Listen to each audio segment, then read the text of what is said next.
Hi, this is former Pro Bowl center for the Buffalo Bills, Eric Wood, and you're listening to Nate and the Fellas on the Circling the Wagons podcast. Nobody circles the wagons like the Buffalo Bills. Go Bills.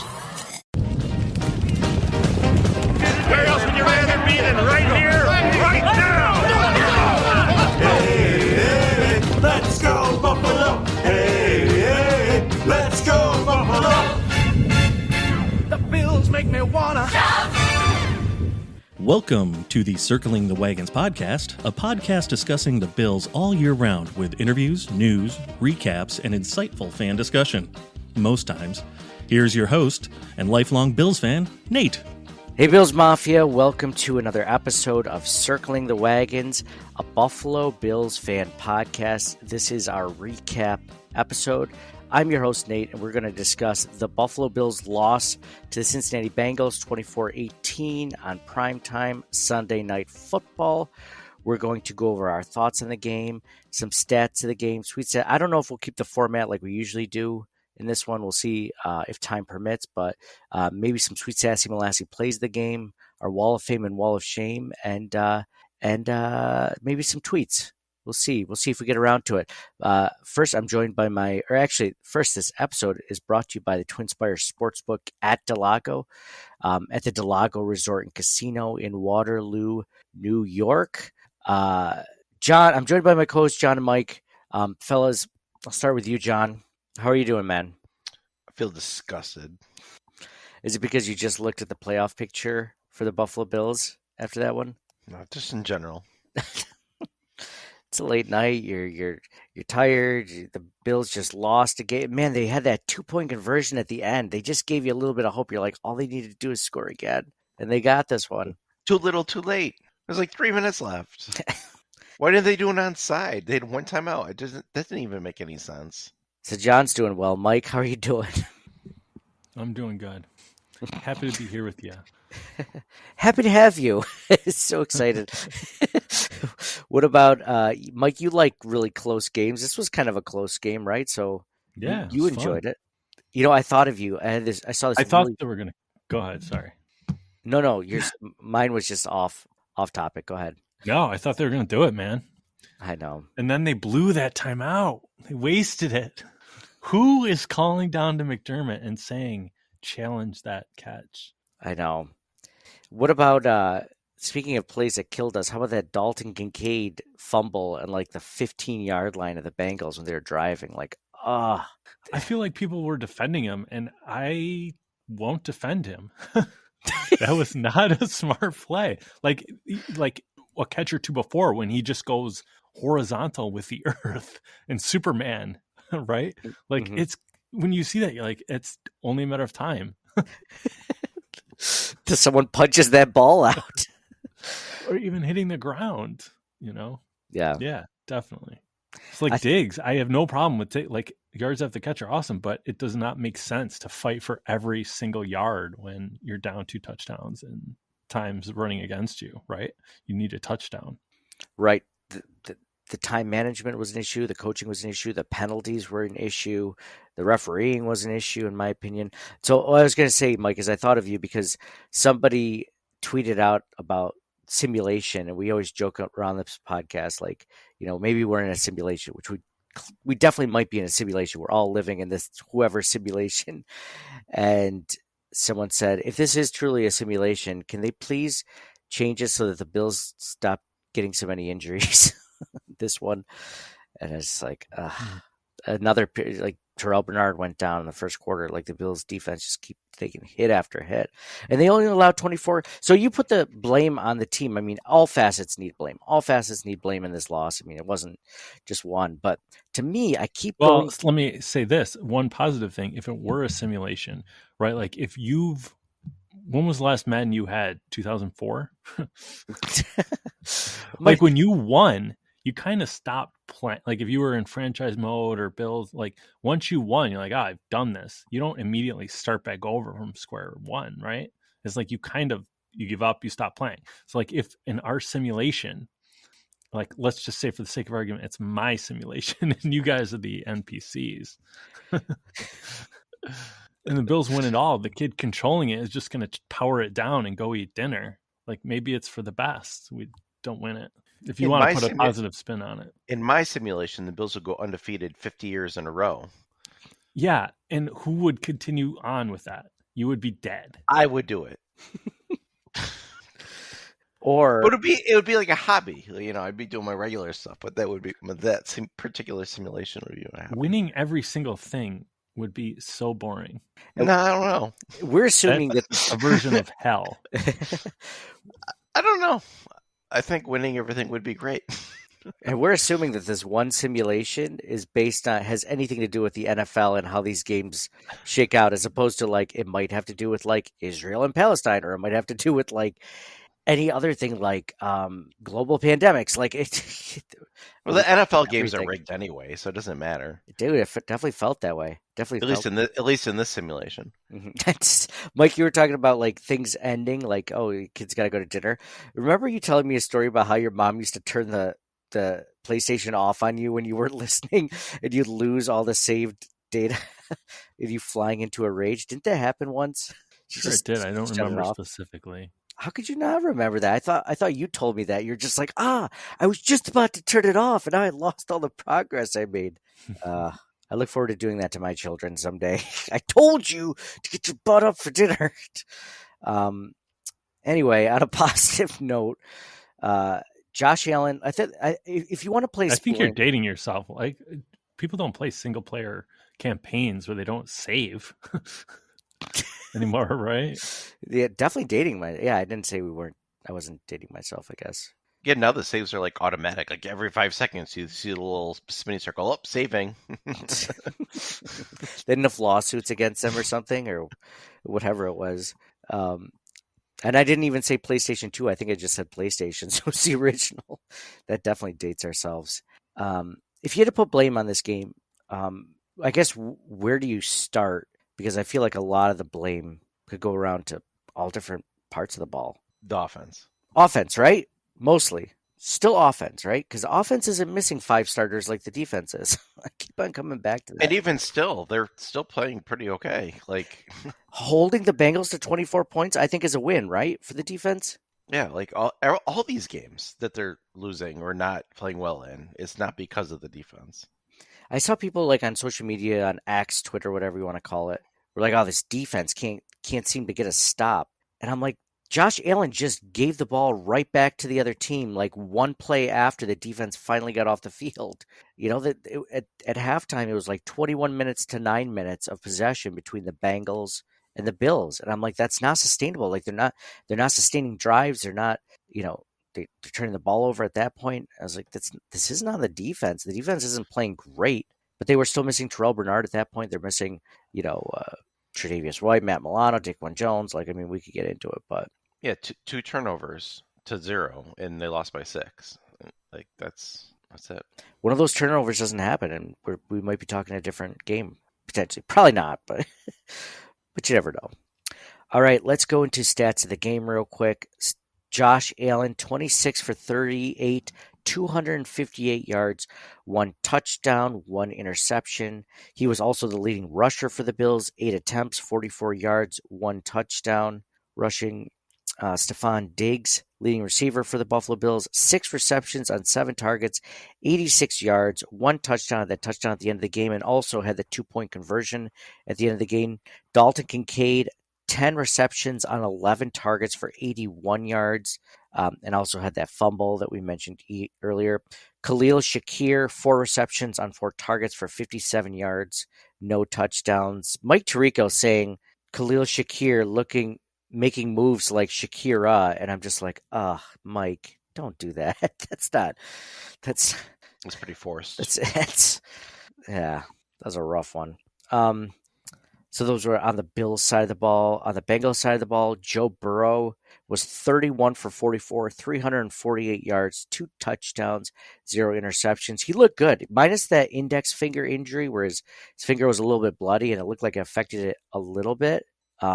He looked really good tonight. Joe Mixon, leading rusher, 14 attempts for 37 yards and 1 touchdown. T. Higgins, leading receiver for the Bengals, 8 receptions on 9 targets for 110 yards. And then Tyler Boyd, Jamar Chase, I mean, he was the fourth leading receiver. He was held to only 41 yards, 4 receptions on 8 targets, but still not enough tonight. Let's see, I got a few more stats. Actually, that's it. Not a whole lot of good things to go over tonight. So those were stats of the game brought to you by the Twin Spires Sportsbook at Delago. If you want to talk Gettysburg of the game, I mean, the Bills never led at any point, so I don't necessarily know if there was a turning point specifically. I feel like the Kincaid fumble was huge. Bills were rolling. Bengals couldn't stop them. It was like only 21-10 at that point, right? The Bills were rolling. Yeah, they were down to the 10, 15-yard line. And yeah, I agree. If you had to pin one specific play where and you could just look on Dalton Kincaid's face, he's like, man, I don't drop anything except that time. Do you have a play of the game? Is there a play of the game, or is it doesn't even who cares, right?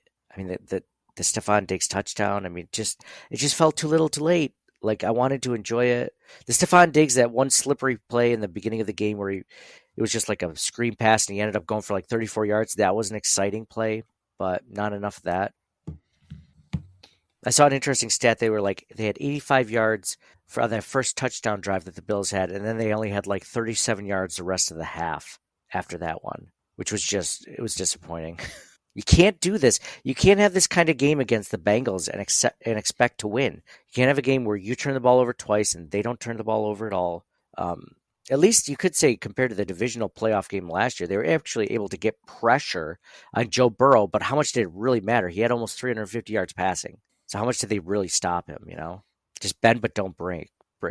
I mentioned time of possession earlier. It ended up being, I gave you first half time of possession stats. At the end of the game, it was a little bit closer. It was 36 minutes to 23 minutes for the Bengals to the Bills. There were penalties. It only ended up being 5 penalties for 49 yards for the Bills, but they ended up being early in the game. I did enjoy Josh Allen pointing to the one DB that he, on that first touchdown run when he ran across, because he kind of psyched him out with that pass. I did like that. I was like, I approve of this penalty. I like that one. But the Tim Settle roughing the passer penalty, that was unsettling, if we're going to be honest. It was a clean hit. I don't think it mattered in the grand scheme of things, but that was annoying. I see what you did there. Thanks, John. It's not too late that we don't get these ripe puns. A play that stuck out to me, I remember it was 7 minutes left in the second quarter, I think, and it was 7-14, and the Bengals were driving, and it felt like, oh man, if they score here, it just at that point it felt like anytime you touched the ball, you were scoring, and if you fell behind, you were in trouble. But was it Joseph, the new defensive tackle? It was second in inches. And he got Burrow, and I don't see a tackle like that too often. He grabbed him in such a way and threw him back, and so the Bengals didn't get it. And then it was third and inches. They got a holding penalty, and the Bills defense swarmed them. And on the next one, and Burrow ran for a first down, but it got called back. And then it got to 3rd and 15. And that knocked him out. But it seemed like at that point it was a foregone conclusion until Joseph groin tackled him. Kind of looked like he was trying to tie up a steer, with the legs or something, like how you see I don't know, guys in the rodeo or whatever, try to tie up a steer, just grab him by the legs. And he almost gave him the Christian Wilkins. Have you ever seen that play that Christian Wilkins did? Mm-mm. Oh, man. So where he had the arm position, his hand position as he was tackling Burrow to the ground by the groin area, there's this, I mean, you'll have to Google it because it's Christian Wilkins did it in college. He plays for the Dolphins now, as we all know, but in college, there was a guy on the ground and Christian Wilkins came up from behind him, grabbed him in the area, as he was walking by and yanked. Oh, yeah. It was just right. What? So Linval Joseph kind of did his I mean, it wasn't dirty or anything, but he grabbed him in such a way. That was a good call, Mike. I forgot about that play for a second.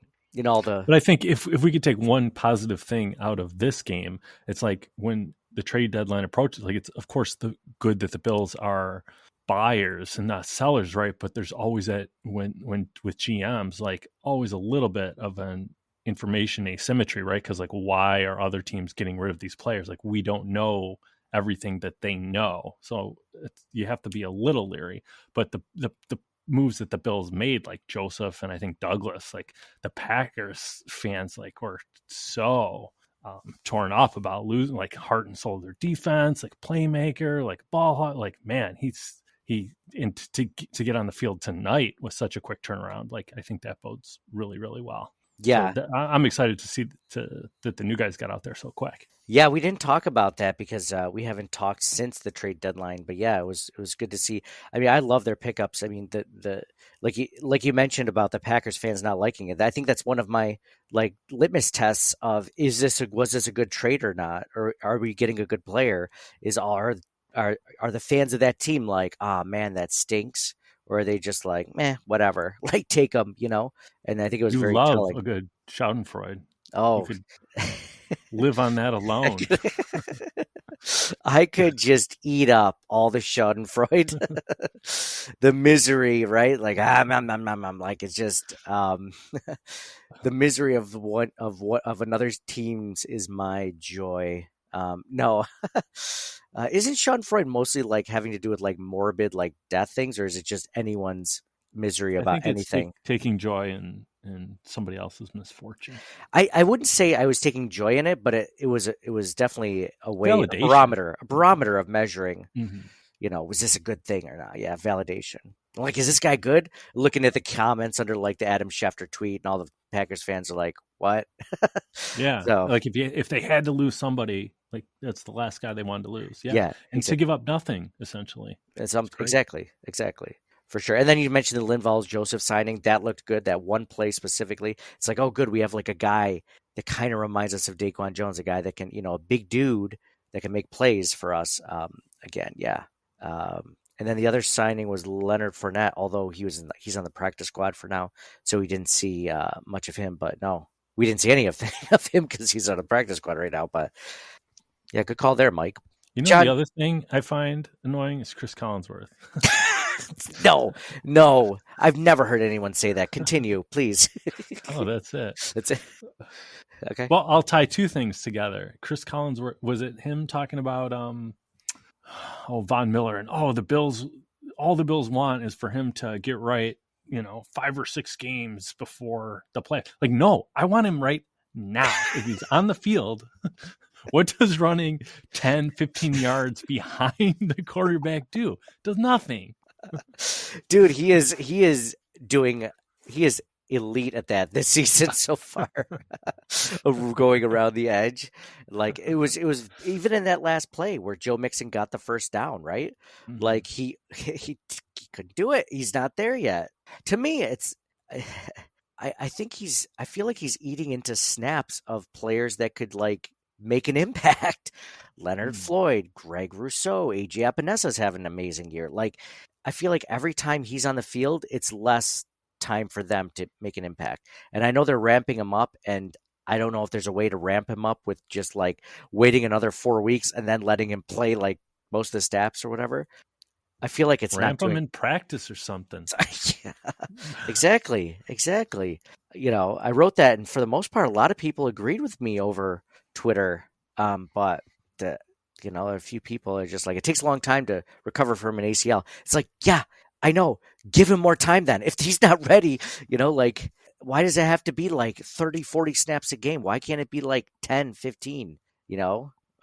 He's just not ready, and that's fine. He doesn't have to be ready yet, but don't take snaps away from the healthy guys. John, thoughts on Von Miller real quick before we change topics on something else.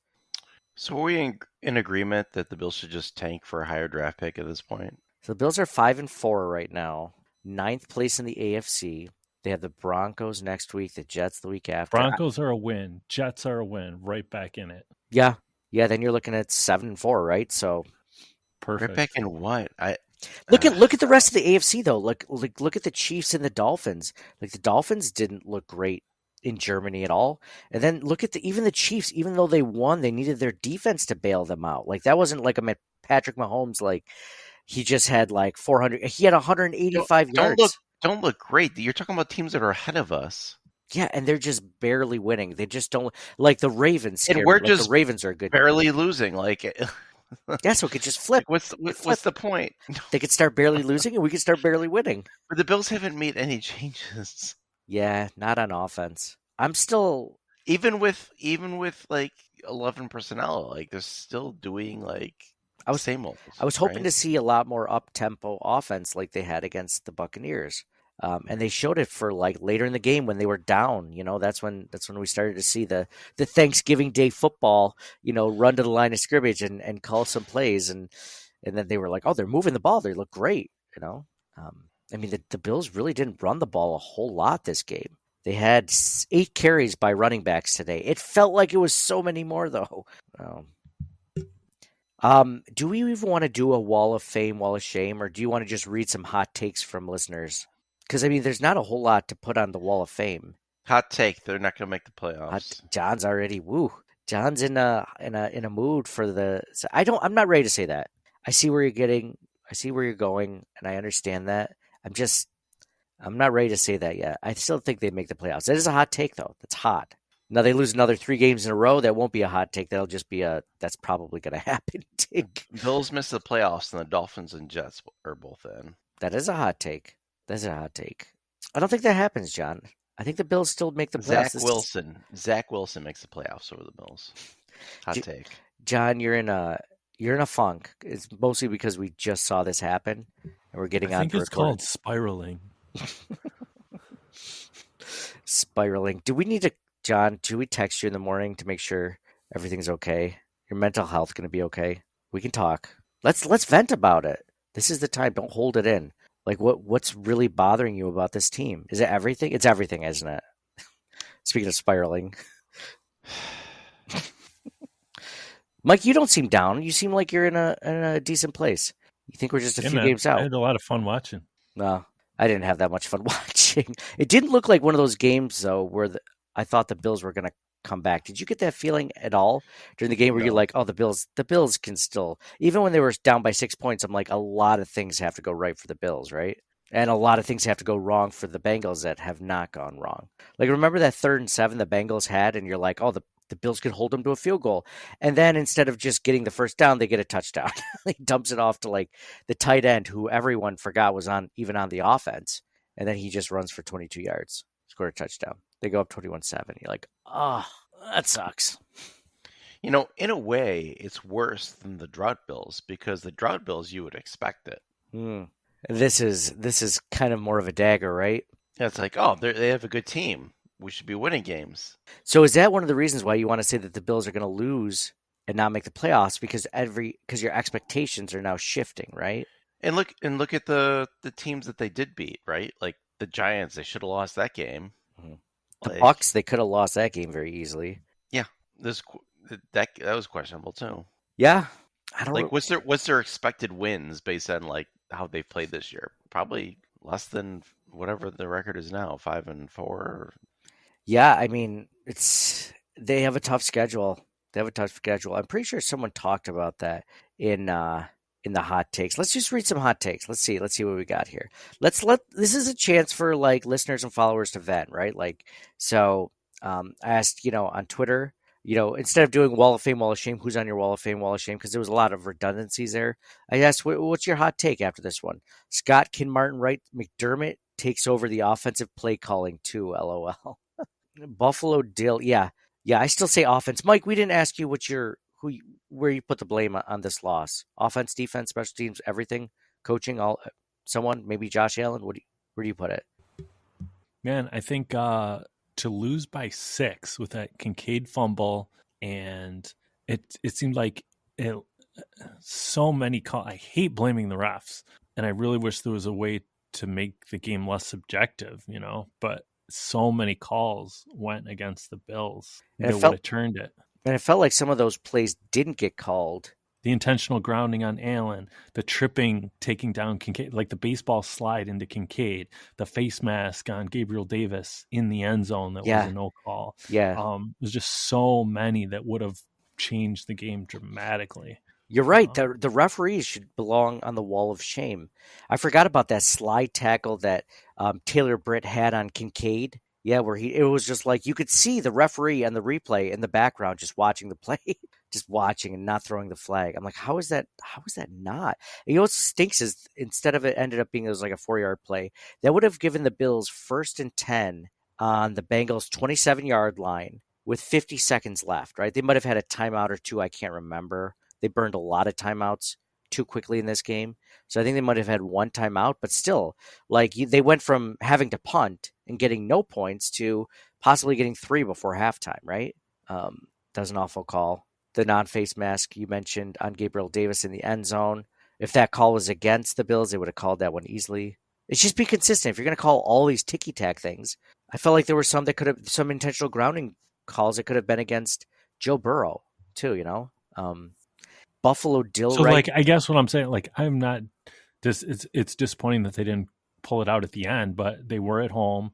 We always say home team gets a couple points, right? Like, it just twists. If you play that game 10 times, it seems like they're fairly evenly matched, and that's with Bills running out a skeleton crew on offense. Like, Yeah. and the injuries kill you, but it's not like we lost Allen for the year, you know, like, or Diggs, or like we lost some incredibly important, like Milano is just, man, what a terrible loss, especially a game like this. And then Bernard tonight. It's just one thing after another. But you're right. I mean, Josh Allen's still like, I mean, I know he's injured in his shoulder, but he's still slinging it.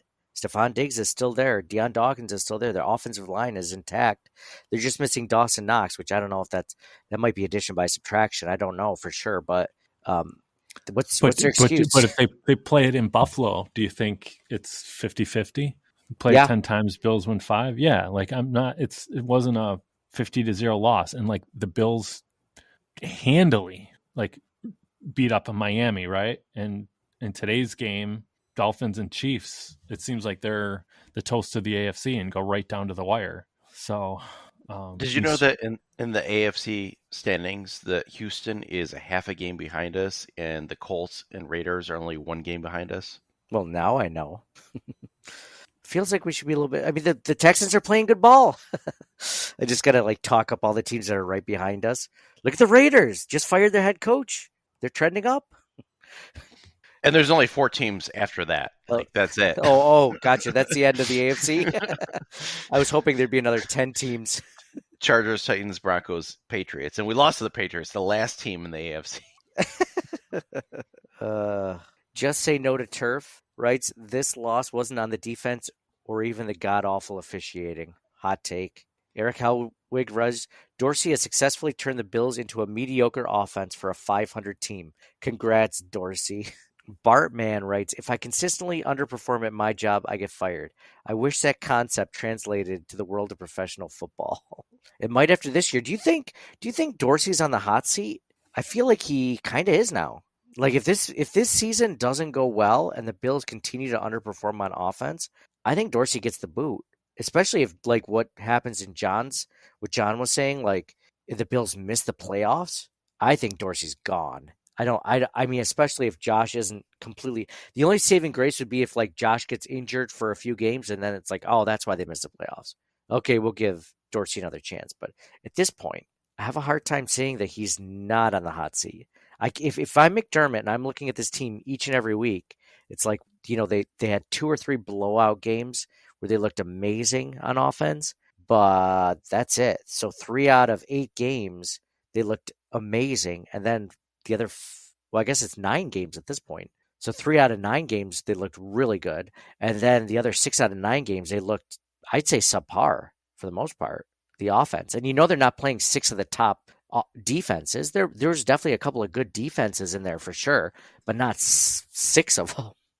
Oh, you mean the team that the Raiders, who just fired their head coach, beat the Giants 30-6? Yeah, that team the Bills just barely beat at the last second. That Giants team, yes. You were talking about Benford earlier. He had a hamstring. That's why he missed some time during the game. Oh, gotcha. Thank you. So even more excuses for the defense, and they still played a hell of a game. Only 24 points.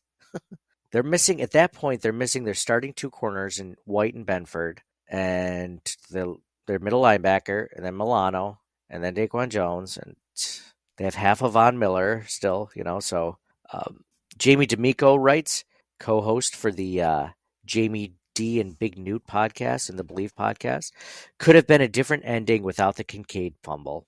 Yeah. This team, Big R, says this team isn't poised to make playoffs with the craziness of upcoming schedule. Yeah, you saw that schedule. It looks rough.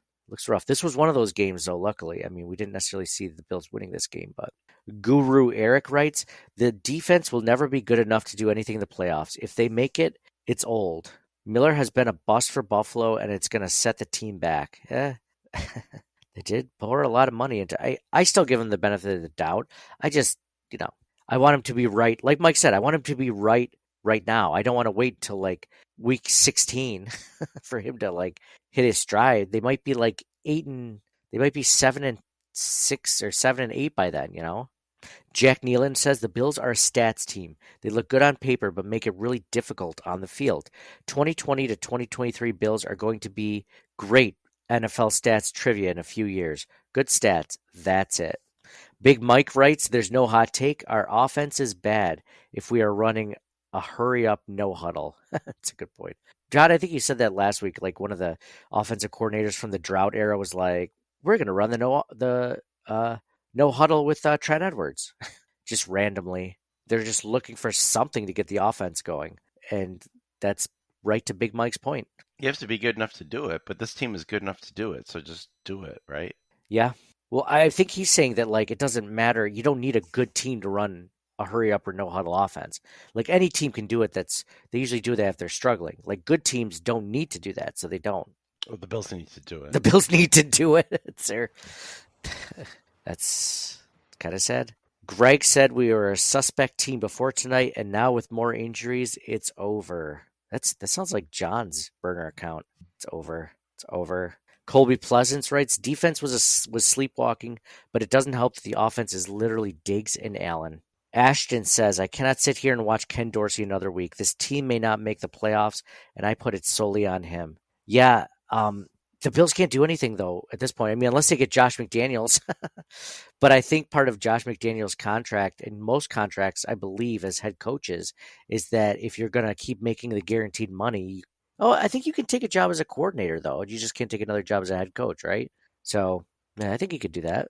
I don't really want Josh McDaniels, but he's like the only guy that's available. Mike, what day is it? Says, not a hot take. Not only has the team plateaued, they've regressed. The only thing that would make me have hope for the future is if Terry fires the GM and coach tomorrow. Unlikely, so at year's end. Dude, I was ready to give Brandon Beane another contract extension after this week, after all the moves he made. You know how many teams in the NFL would be begging for the moves that the Bills made? So I'm not ready to give up on McDermott. And, dude, we loved McDermott when Dable was the offensive coordinator. I think you just kind of got to look at the variables. Like, have we just not liked McDermott this year because of how the offense is performing? I think arguably the defense has gotten better, right? Yeah. Even despite the injuries. Yeah, I'm not willing to put all of this on McDermott. Some of it for sure. Yeah, there's been some questionable, like, overall things, but that could be because his time is being taken away by calling defensive. Yeah. Yeah. And always like feeling like he has to maybe micromanage the offense too because of how they're underperforming. I mean, yeah, I don't know if you saw that halftime short interview with McDermott with the sideline reporter, which I wish they wouldn't even do those. Those are kind of annoying because they don't give you anything, you know? You don't really get any great information, but he was just like, yeah, the offense needs to sustain drives. The offense needs to do this. He wasn't saying a whole lot about the defense, just like, it's kind of where his mind was at. The offense is underperforming, and he knew it. You got to score 30 points in this league. Let's see. What did they score the week before with the Buccaneers? Plus, by the way, the Bills had like a long week. They had a week and a half to prepare for this. So the Bills scored 24 points against the Buccaneers. They scored, 25 points against the Patriots? Is like one of the worst teams in the NFL, like you said, John. And they scored 14 points against the Giants. Like, this is an underperforming offense for sure. And a lot of it is held up. Like, who mentioned the stats? Somebody mentioned the stats earlier. Jack Nealon. Jack Nealon said the stats.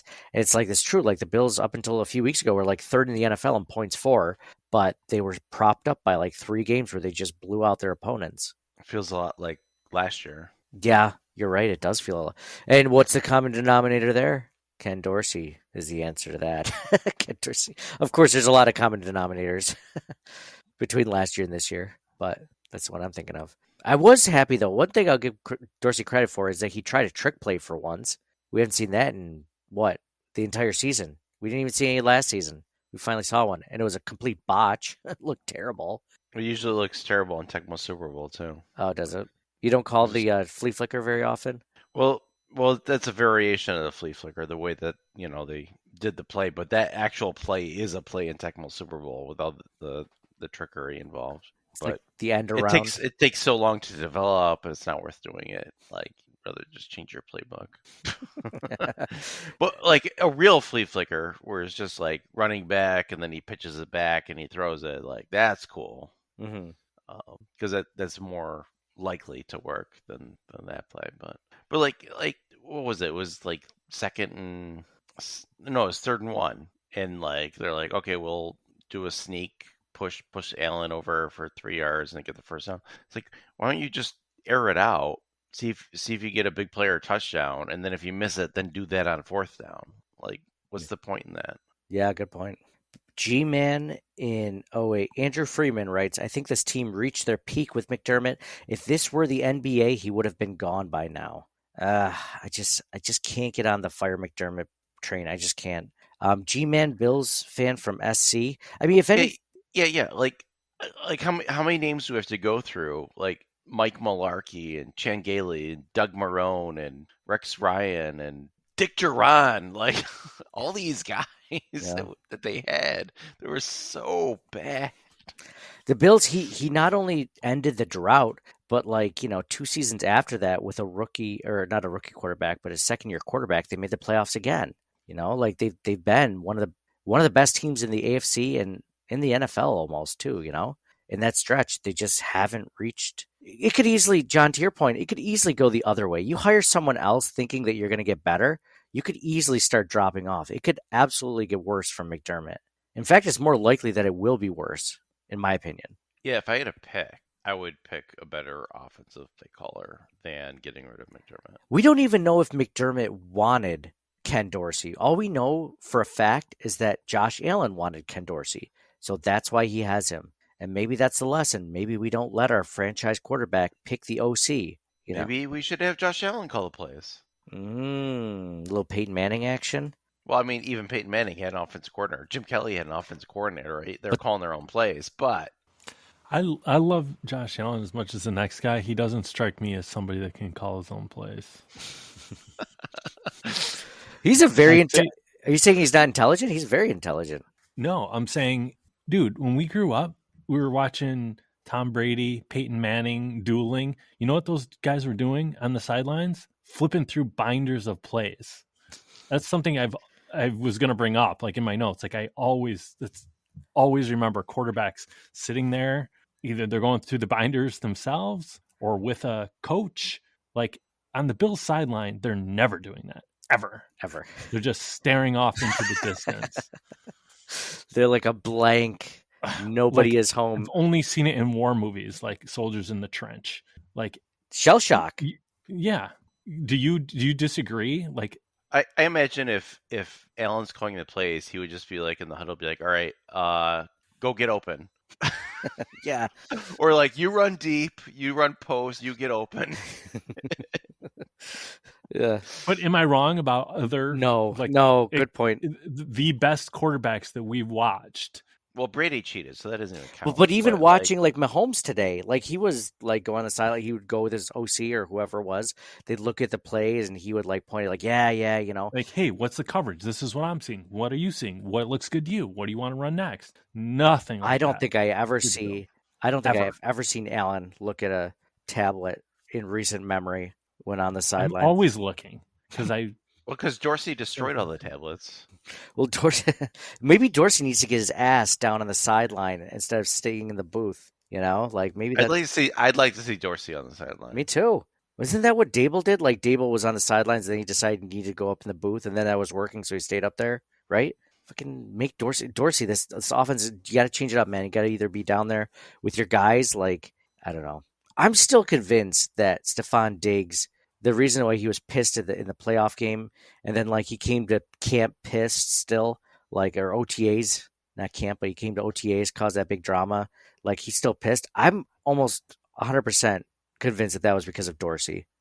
Dorsey, like, he either said something to him or like nothing changed between last year and this year, and he's just like, "What are we doing, guys?" Like, I believe it. like, I'm gonna waste another year of my career. I only get like so many of them. Hosep writes his hot take is Von adds nothing right now. Yeah, Salsa Knuckles writes Von Miller to IR. Tax writes at 716 Tax. I'm going to pray for the first time in a long time. And if they are answered, Dorsey will be fired by the time I wake up. Hey, have you guys ever done that? Like, have you guys ever prayed for something? You talk about nefarious, or no, Schadenfreude, Mike. No, I guess that's different. This is hoping that something bad happens. What's that called? Not taking joy in others' suffering, but it's like hoping that something terrible happens. I don't know. Nefarious. I don't know. He's hoping that something nefarious happens. I don't know if I've ever prayed for that. I'm trying to think. I only hope for that in fantasy. Your opponents. Yeah, but do you actually pray like for that? You ever No. say that? Yeah, that seems like the and even for like my own team, it's like I just hope they do like better than the other team, right? I don't hope for injuries and shit. Like it's Exactly. Back when I used to pray more, when I was a praying person a little bit more, I would always pray for like the Bills to do well. I wouldn't pray for like someone to get injured on the other team or someone to get fired from the Bills. It's just funny. I'm not saying it's wrong. It's just, I feel like the word is malicious. Malicious. It's what's the word I'm searching for, Mike? Not positive. Ad writes Gabriel Davis will be an Arizona Cardinal as soon as possible. Leonard Fournette will retire before the bye week.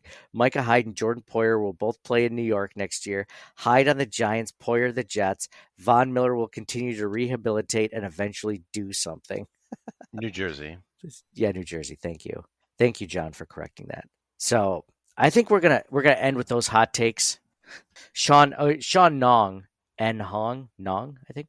Ken Dorsey is an inexperienced play caller, and that's not able to utilize the player that we have beside Diggs. Fire Dorsey and Gabe Davis. Fire Ken Dorsey and Gabe Davis into the sun. I didn't even have a problem with Gabe Davis. I don't think it was his fault necessarily. He wasn't really targeted other than that touchdown, I think, right? No, I don't think so. And then, yeah, that was the face mask thing, right? The face mask thing, yeah, that wasn't his fault. I mean, he wasn't going to catch that one no matter what, so that's probably why they didn't call it, but... Yeah, that was, yeah. Poorly thrown ball. Oh, I bet you, I know why. I know why he's pissed off at Gabe Davis is because of that one play where Josh got the intentional grounding play. Gabe Davis decided not to keep running vertically, so it looked like Josh wasn't passing to anyone because it was an option route. And Gabe took the wrong option, I'm guessing, or either. But even so, Kincaid was over the top on that play, so like there was still somebody over there. He just threw it in between the two players, but like I don't know I thought that was a dumb call. I like when they bring Gene Steratore on, and he's like, Gene, can you see why they call it? He's like, yeah, actually, they shouldn't call it because of this, this, and this. And then he completely backpedals right in the middle of his explanation to say, well, but I guess I can kind of see why. Just shut up, Gene. And he still managed to convince Chris Collinsworth, who was on the other side of it. Yeah. Because Chris Collinsworth thought it was actually like it wasn't intentional grounding, right? Right. But then he convinced him. And it didn't take very much. No. Mike's hot take was I don't like Chris Collinsworth calling games. I feel like that's a majority of people now that I think about it. That's been a thing for a while. I don't hate Collinsworth. Most of the commentators are terrible though. That's the thing. I just mentioned how Mike Tirico made some Shakira comment about Khalil Shakir. Like that was awful. that was so dumb. You're just looking to fill like up what's space. lost in all of this is just how it's a zero-sum game. And I think recognizing that might help us, right? Like it's not like setting a goal of like learning Spanish, climbing Mount Kilimanjaro. It's like, no, it's like you have to learn Spanish better than the 31 other people that are trying to punch you in the face. Or you have to get to the mountain first before every other single person. Like it's like, oh, we improved this year in this, or we did this.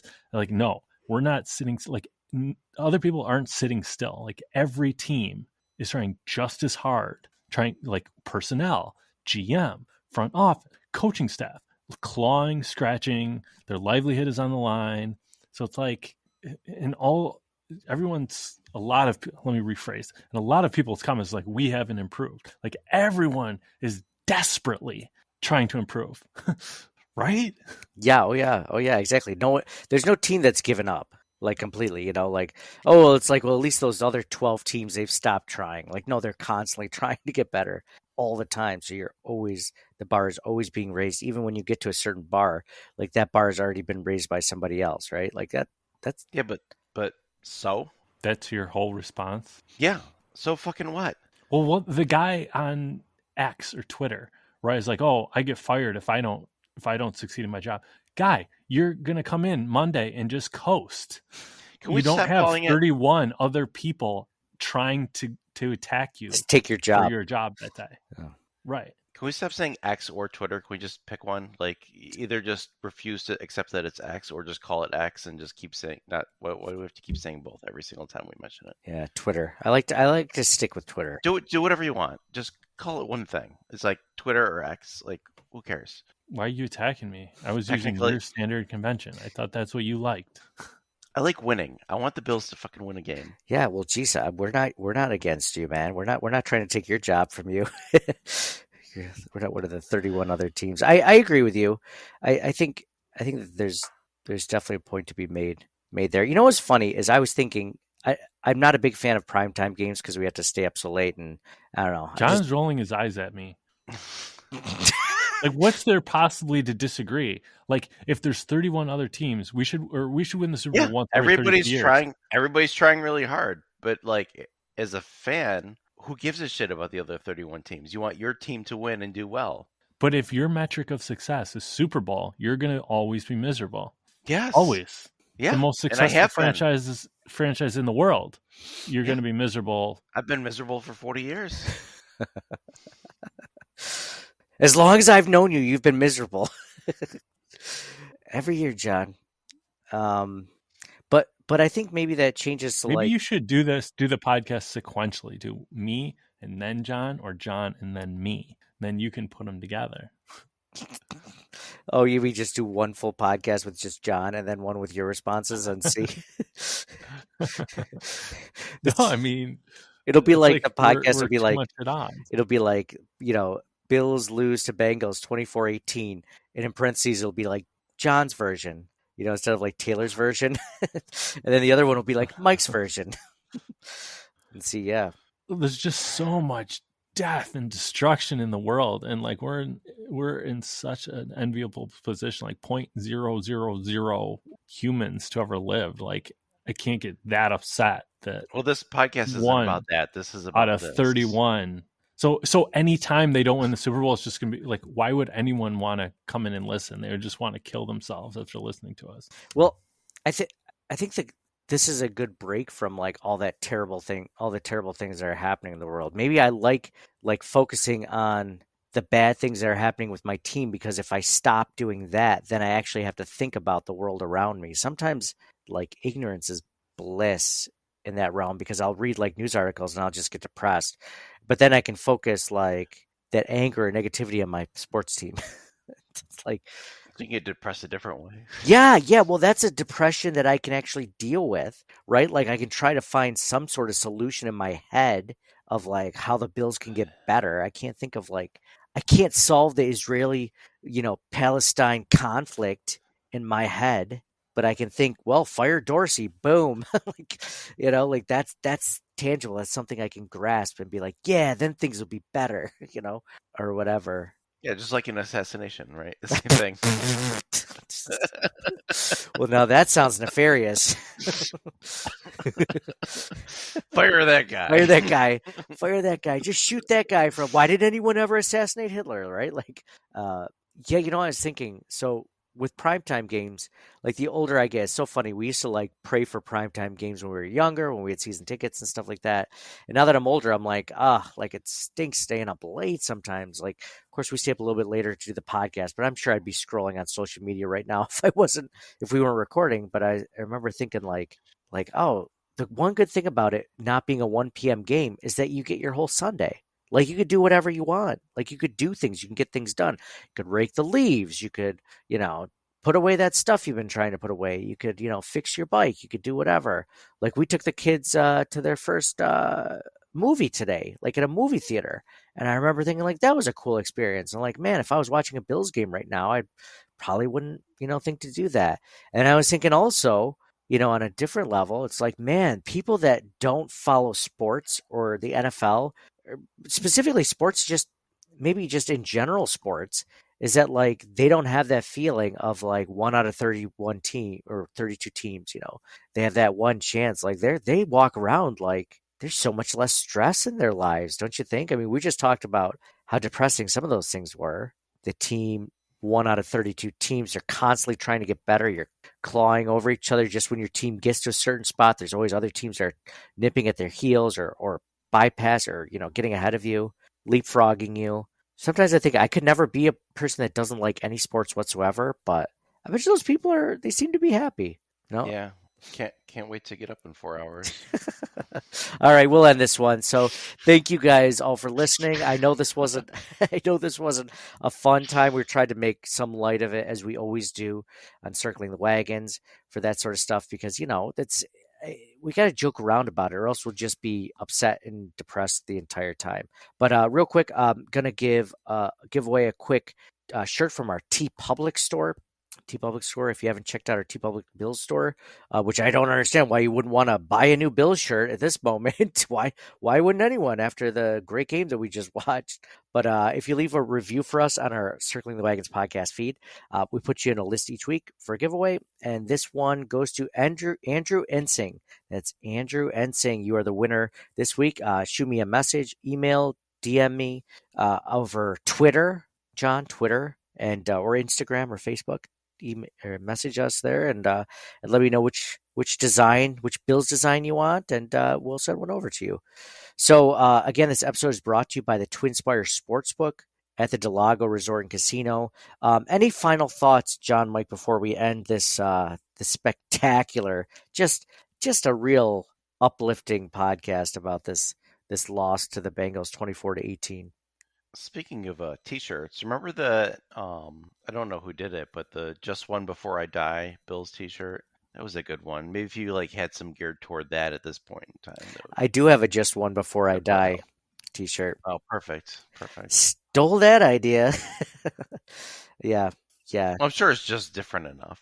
I think so. I like to think so. It's one of my favorite shirts. One of my favorite shirts I got, "Just One Before I Die." Made so much sense. And it still works. Still hoping. They got it 5 years ago, and I can still wear it because it. Yeah, right. We bought it in our 20s. I remember thinking in my 20s, like, I got plenty of time. And now that I'm getting a little bit older, thinking I'm like, man, I really hope it happens. And then it'd be like, in our 60s or something, it'd be like, man, this really better happen. So that was John's final thoughts. Just one before I die. Mike, any final thoughts for you? I think we got some very winnable games coming up. Looking forward to watching. Yeah. Hopefully we're talking about a win next week after the Broncos game. The Broncos team that beat the Kansas City Chiefs just a week ago. So let's hope we're talking about that. So signing off for John. Whatever. For Mike. Go Bills.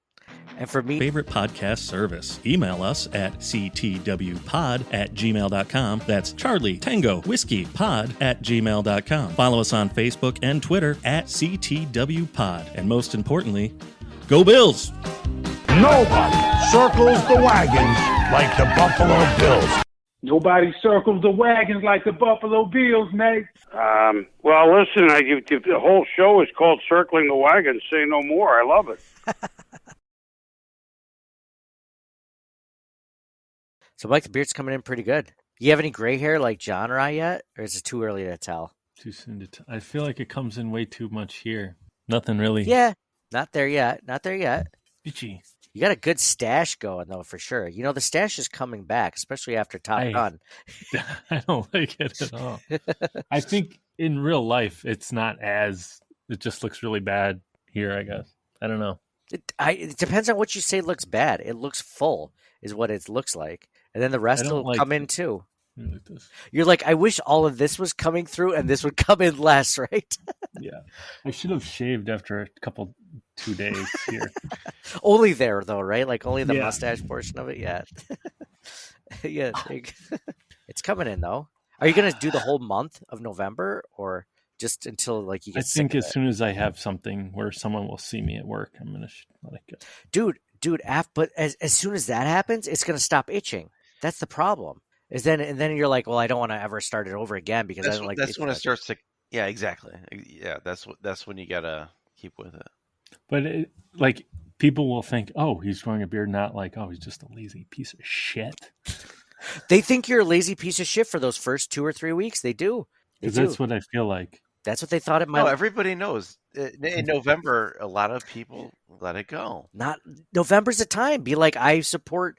What is it? Prostate cancer awareness. And then if it works, then you can keep it. If it doesn't, then get rid of it. Right? It's like a perfect opportunity to try it out. I think it's more the reason that's why it was started. Because people would be like, I always wanted to grow a beard. Like this is the perfect. It's a full month. You know, it's not like it happens with. It's not like it's like awareness week, or else people would be like giving up real quick every year. But yeah, isn't November also November? Yes. So you grow a beard and you you hold on to that. Yeah, I'm glad you mouthed that out just in case. If anybody's listening at this point and they heard that part, like they don't care. They're just like, yeah. It's funny that those two things coincide though. Somehow. Did I ever tell you guys like it was like late in the week at work and we're like, oh, we're gonna all come in with like mustaches on Monday or whatever, and then one guy at work's like, nah, no, you guys aren't. And then like a Sunday, everybody's taking pictures of their mustaches, and he's like, okay, all right, I'll come in too. And then everybody shaved. Then he came in with a mustache. That's good. That's hilarious. Oh man, it was great. He went across the street to Wegmans to get a razor. He get shaved at work. He shaved at work? Oh, man. So good.